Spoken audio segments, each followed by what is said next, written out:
Atari on. More than 40 years ago, Atari opened a portal into our living rooms with the Atari 2600. Now, we're ready to reopen that portal and introduce a brand new Atari product, inspired by the past, but created, designed, and engineered for today. Introducing the Atari VCS.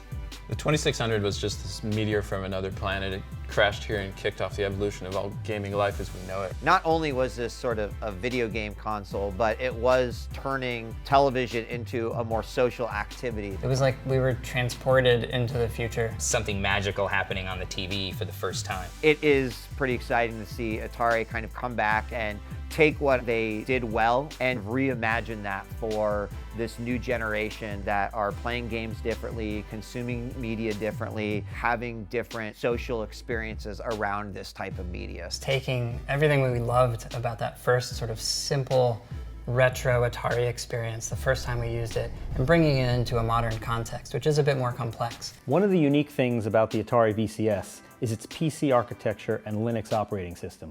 You can play hundreds of classic Atari games on it, but there's more to it than that.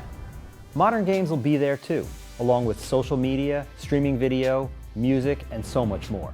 Hey Atari, let's play Tempest 4000. Our mission was to create an iconic and authentic Atari product, one that's beautiful and evokes emotion, not just another box to shove under your TV.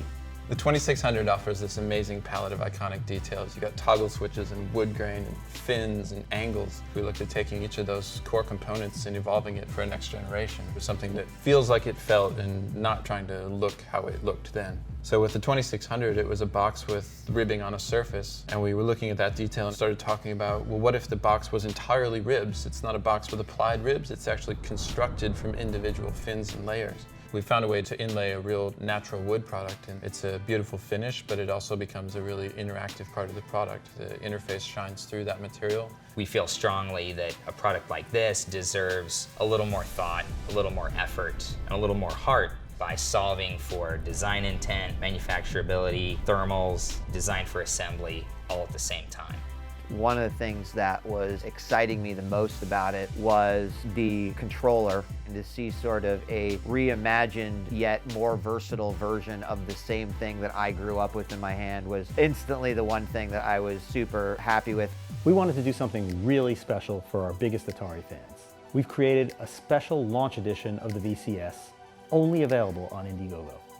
Atari has kind of transcended beyond even those who had a chance to play it. Everything that I've personally done in gaming past that point all trails back to those original roots. It's a refreshing breath of air to have the Atari brand come back to gaming.